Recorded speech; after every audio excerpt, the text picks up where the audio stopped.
To meth second में exercise 2.2 में question number 2 देखेंगे कि find the limits of the functions. तो ये जो आपके पास फंक्शन है इसका आपने लिमिट मालूम करना है। तो देखिए आप यहाँ पे limit is n approaches infinity 5n² + 7n - 8। ये क्वेश्चन नंबर 2 का फर्स्ट पार्ट है। तो सबसे पहले आप देखिए यहाँ पे जो लिमिट की थ्योरम्स, ठीक है, एडिशन और सब्ट्रैक्शन आपको पढ़ा चुका हूँ। तो सिंपल आप क्या करेंगे, हर एक टर्म के ऊपर आप अलग अलग लिमिट अप्लाई करेंगे और जो कांस्टेंट है, ठीक है, ये कांस्टेंट मल्टीपल है, मतलब ये जो कोफिशिएंट है 5 और 7, आप क्या करेंगे, इसको आप लिमिट से बाहर रखेंगे, लिमिट से तो आप वेरिएबल के ऊपर अप्लाई करेंगे। यहाँ पे वेरिएबल n है तो लिमिट अप्लाई, ठीक है, हर टर्म के ऊपर 5 limit is n approaches infinity n² plus 7 limit is n approaches infinity n के ऊपर minus limit is n approaches infinity 8।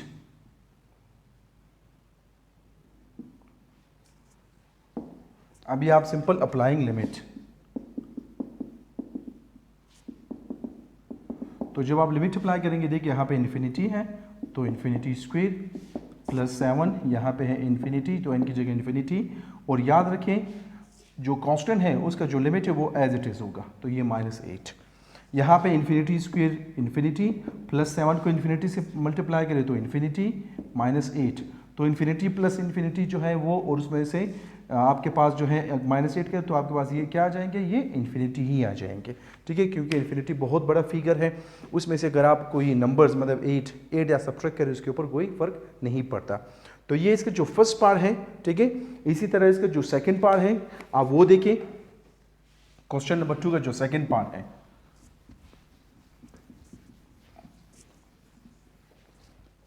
इसका जो सेकंड पार्ट है,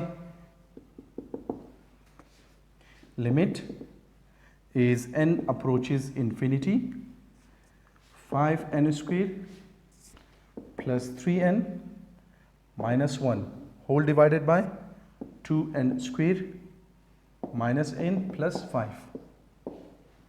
तो आप देखिए जब अगर आपके पास इन्फिनिटी लिमिट अप्रोचेज इन्फिनिटी और इस तरह फ्रैक्शन की फॉर्म में हो, तो आप कोशिश करेंगे कि आपके पास जितने भी जो टर्म है वो टर्म या जो है आपके पास जो वेरिएबल है या वो डिनोमिनेटर में आनी चाहिए, या मतलब टर्म के साथ सिर्फ वो कांस्टेंट हो, मतलब कांस्टेंट टर्म हो, ठीक है। जब भी आप इस किस्म के क्वेश्चन सॉल्व करें तो आपने क्या करना है, दो तरीके, या मतलब आपके पास जो टर्म है वो कांस्टेंट टर्म हो, या अगर जो वेरिएबल है यहाँ पे n वेरिएबल है वो डिनोमिनेटर में आनी चाहिए।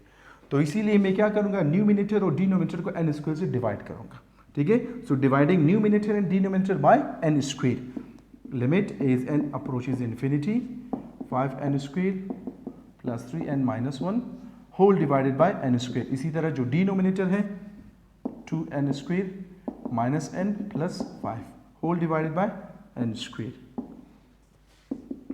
Limit is n approaches infinity, ठीक है। यहाँ पे आप देखिए 3 टर्म है तो n² हर एक के डिनोमिनेटर में अलग अलग लिखेंगे, 5n² divided by n² plus 3n divided by n² minus 1 divided by n² whole divided bye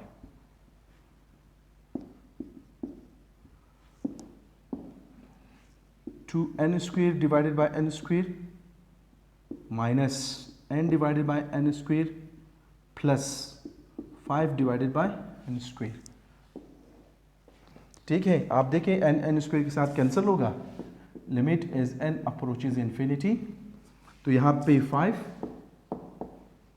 यहाँ पे आप देखिए n² इनके साथ कैंसिल होगा तो प्लस 3/n, और यहाँ पे -1/n² डिवाइडेड बाय, यहाँ पे देखिए n² इनके साथ कैंसिल होगा तो 2 माइनस n जो है इनके साथ कैंसिल होगा सो 1/n, और इसी तरह यहाँ पे प्लस 5/n²,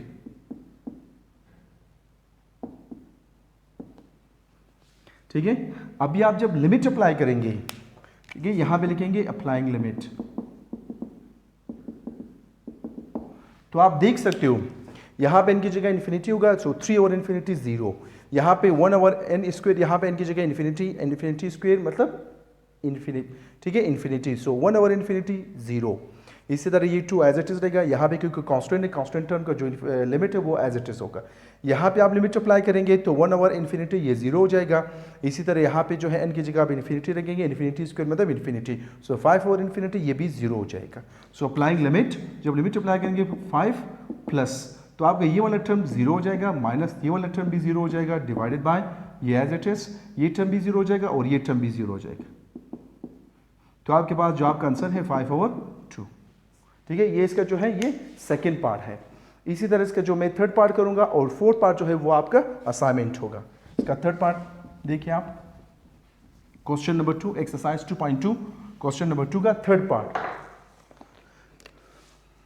थर्ड पार्ट इसका है limit is n approaches infinity n square plus 3 whole divided by n plus 7। आप देखिए वंस अगेन आपका लिमिट एट इन्फिनिटी है और इसी तरह ये फ्रैक्शन की फॉर्म में है। तो इस किस्म के केस में हमेशा आपकी कोशिश होनी चाहिए या आपका जो वेरिएबल है वो डिनोमिनेटर में आने चाहिए, अगर या मतलब आपका जो वो कांस्टेंट टर्म हो आपके पास, मतलब आपके पास दो तरीके हैं, या मतलब आपका जो वेरिएबल है वो डिनोमिनेटर में आने चाहिए या फिर आपके पास जो है वो कांस्टेंट टर्म हो। ठीक है, तो जब भी आप लिमिट इन्फिनिटी सॉल्व करें तो आपने यही टेक्निक अप्लाई करना है। अभी आप देखिए मैं क्या करूंगा, न्यूमिनेटर और डिनोमिनेटर को जो है वो n स्क्वायर से डिवाइड करूंगा। So dividing numerator and denominator by n square, limit is n approaches infinity n square plus 3 whole divided by n square divided by n plus 7 whole divided by n square. So मैंने numerator denominator दोनों को n square से divide किया। आप यहाँ पे देखिए दो टर्म है तो आपने क्या करना है, ये जो n स्क्वायर है दोनों टर्म के डिनोमिनेटर में आपने अलग अलग लिखना है। So n approaches infinity n square divided by n square plus 3 over n square whole divided by, इसी तरह आपने यहाँ भी करना है n divided by n square plus 7 divided by n square.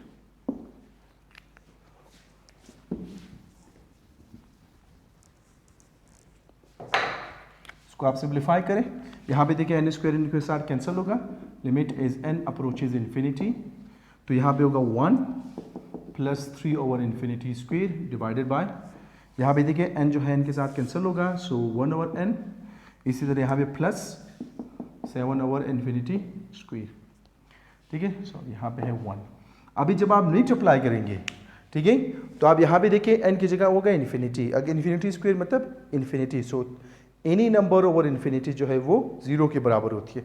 यहाँ पे भी जब आप n की जगह इन्फिनिटी होगा तो 1 ओवर इन्फिनिटी ये भी 0 हो जाएगा और ये टर्म भी आपका 0 हो जाएगा। So applying limit,